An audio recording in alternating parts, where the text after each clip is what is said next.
It's commodities time, and having this discussion this morning is the Chief Executive Officer of Financial Derivatives Company, Mr. Bismarck Ruwani, coming in himself this morning. Mr. Ruwani, good to see you. Good morning. Been a while on Business Morning.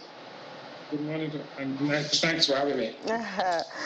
All right, so we see the price of oil very volatile, going, obviously the opposite way with the dollar. In fact, let's even find out what's making the dollar surge. We know that the Federal Reserve hikes rates, and then, of course, it reacted to that. But even after that, we've seen it tapered just, I think, 2 days ago a bit, and now it's back to a 20-year high. What's going on in that space?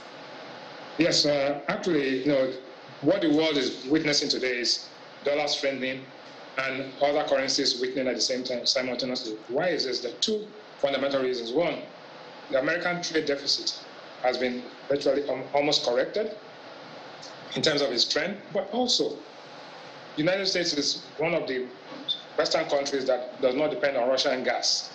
So the cost of living crisis that you find in Western Europe and other countries is not directly impacting the United States. The United States was most aggressive in increasing its interest rate. They've done 3 shots of 75 basis points at the right time. So you are now beginning to see the impact. The cumulative effect of this on the strength of the dollar is that the dollar has now become relatively strong compared to its trading partners. On the other hand, a country like the United Kingdom has embarked on a self-inflicted wound. There was Brexit, there was a change of government between Boris and Liz Truss, and now there's this whole idea, what is now described in economic cycles as zombie economics. In the past, we had what we call voodoo economics by the supply side people during the time of Reagan. Now it's being called zombie economics. So in a nutshell, there is dollar strengthening and other currency weakening, and how it affects Nigeria we'll talk about in a minute. Exactly, that was my next question. I do know, of course, the surging price of oil means more subsidy for us. So do we see this as one-way good news, even though on the other way, a surging dollar also affects us negatively? No, first and foremost, there's an inverse relationship between the value of the dollar and the price of commodities. So once the dollar strengthens, commodity prices come down. But on the other hand, in the opening you talked about $88 a barrel being the Brent contract price right now. But think back, last quarter, or actually the early part of this quarter, the average price of oil peaked at $127. So essentially from the peak this quarter to where it is now, it has lost $42 a barrel. For Nigeria, that's bad for our revenue. On top of that, Nigeria is not producing. I think today we've seen that the rig count has dropped by 30% in Nigeria. It means production activities have actually dropped. So in other words, what I'm saying is that oil revenues have dropped, your diaspora inflows have disappeared, and it's having a direct impact on the Naira, which this morning is trading at 733 in the parallel market. And our external reserve also keeps dropping. I think the last one dropped by 0.05%. No, that's not a massive drop.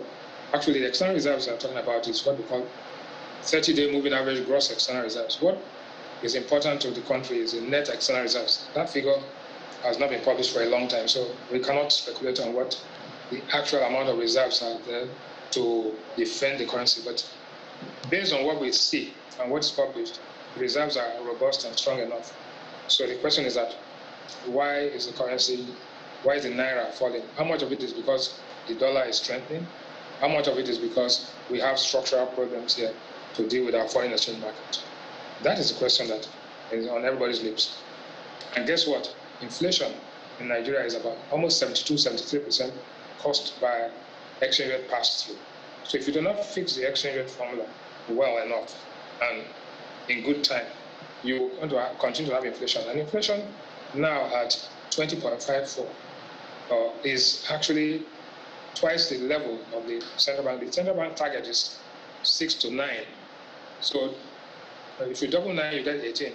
It is 400 basis points higher than the higher than the doubling of the central bank range. So in other words, it is almost 13-14% higher than what the central bank can accept. And what is important here is to note that interest rates are still very much lower than where the inflation rate is right now. When I talk about interest, I'm talking about the treasury rates and the savings rates.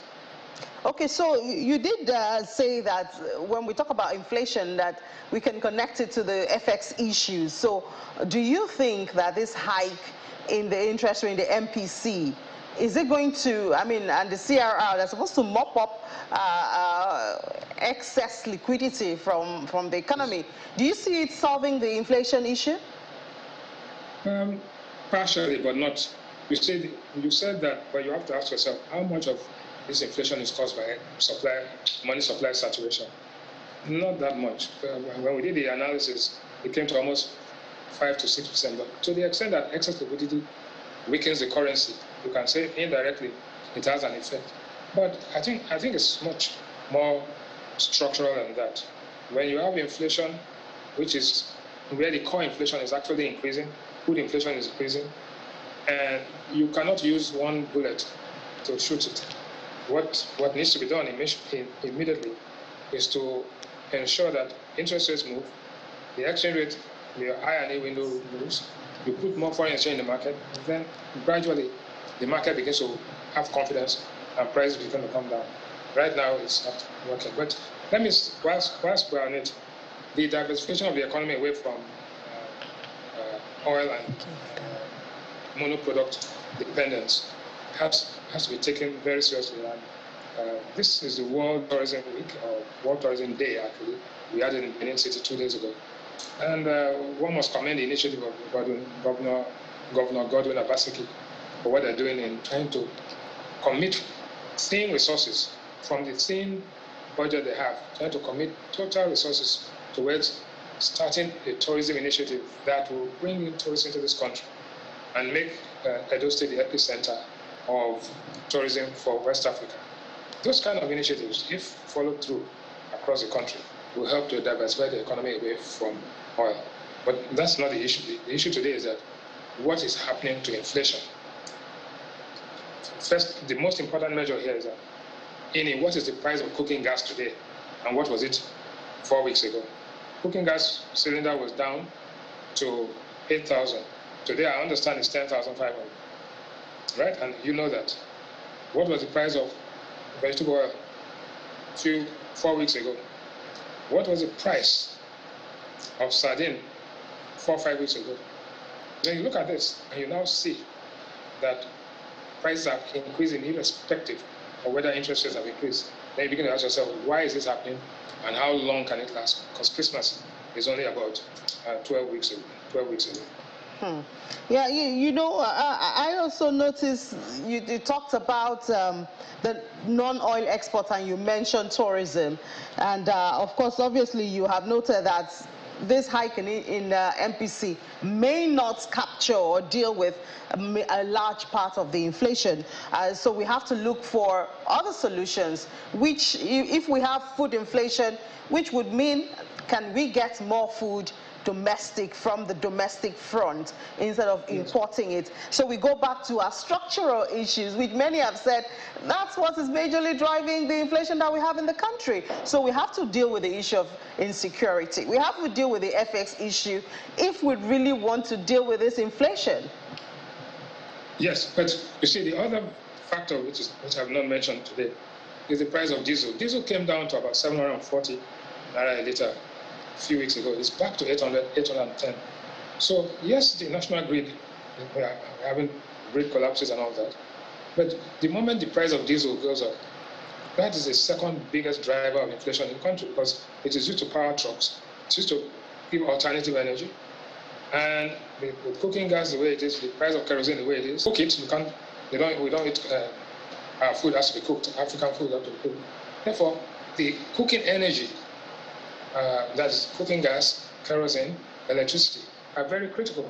When you see the price of these commodities, energy-related commodities increase the way it has increased in the last 4 or 5 weeks, it tells you that something fundamental is happening. So inflation has a structural bit, it also has its current bit. So what you are seeing today is the structural inflationary bottlenecks that are there that you need to deal with and dealing with the current things. Now, again, we are 150 days away or 145 days away from an election.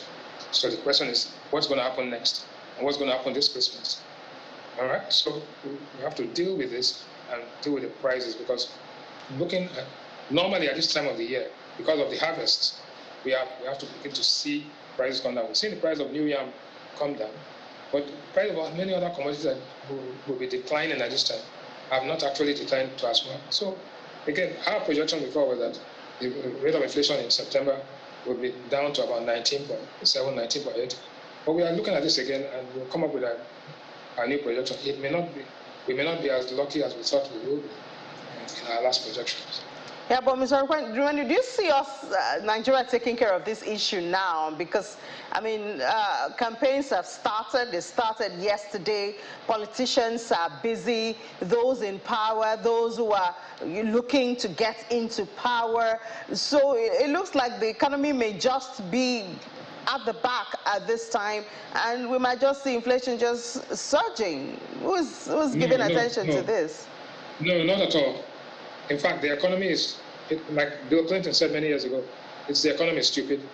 The economy is the major factor in this election. People are either, if the economy continues to decline, they will vote out of anger. If the economy begins to improve gradually, they will vote with some form of enthusiasm. So the question is, are you voting because you're angry? Are you voting because you're enthusiastic? Or are you indifferent, in which case, I don't care what happens to me. No matter who gets there, my situation will never improve. Those are the three categories of voters that you have. So politicians know that the economy is the most important thing. A hungry man is an angry man. An angry man is likely to either vote, protest, or riot. We don't want any of that. So a lot of work is going on to ensure that the economy stabilizes. But again, we plan, we hope, but in the end, the markets always discipline us. The markets are telling us. Yeah.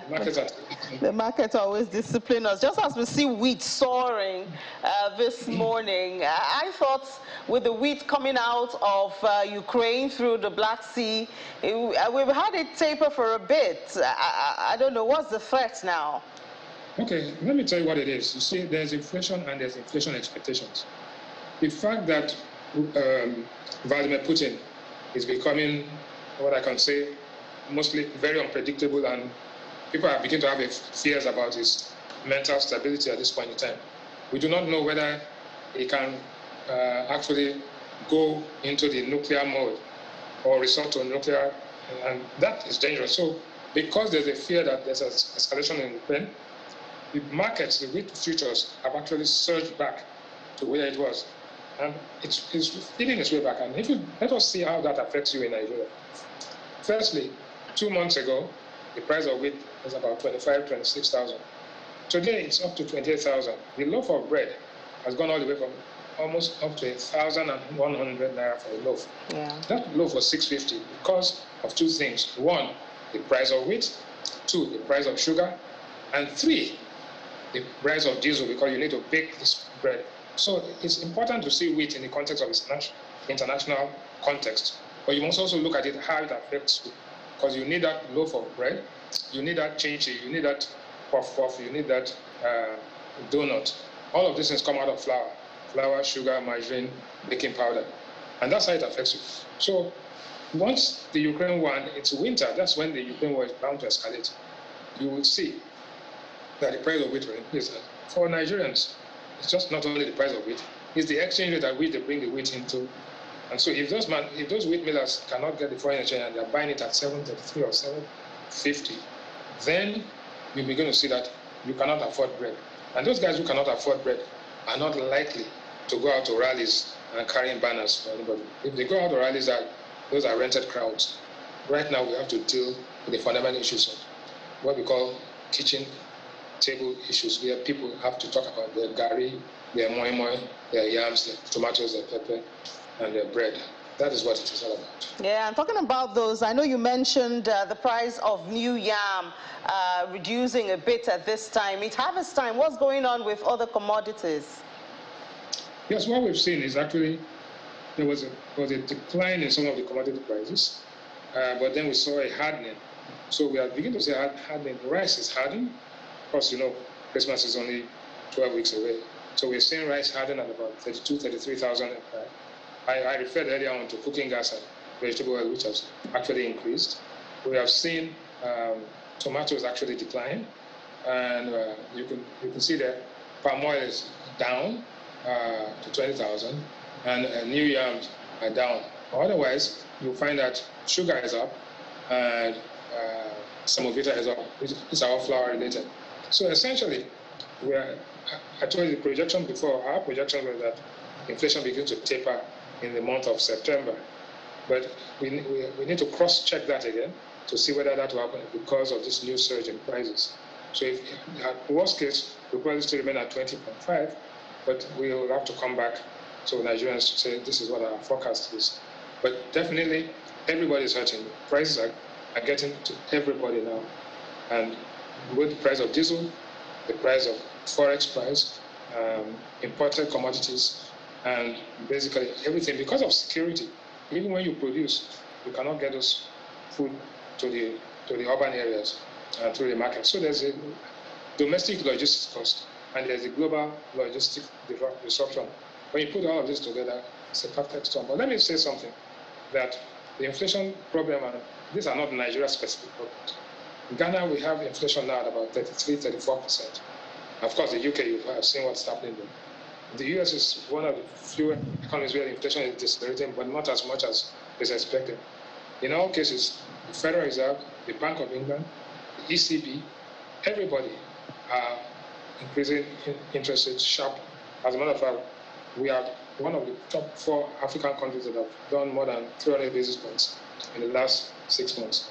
The cumulative increase in interest rates in Nigeria is more than, in the last 6 months, is more than what was done in 20 years. So I want you to take that into consideration. Okay? All right, Mr. Bismarck-Rani, thank you so much for x-raying those issues for us and giving us a little bit of picture of what we could expect in the nearest future. Enjoy the rest of your day. Thank you very much for having me. All right, let's take a break. When we come back from that break, Mr. Rani mentioned the issue of non-oil exports from the country. How do you do that through the ports? We've gotten stories of congestion and hurdles in exports through our ports. But we'll delve into that after the break, so you want to join us in just a minute. This is Business Morning on Channels Television.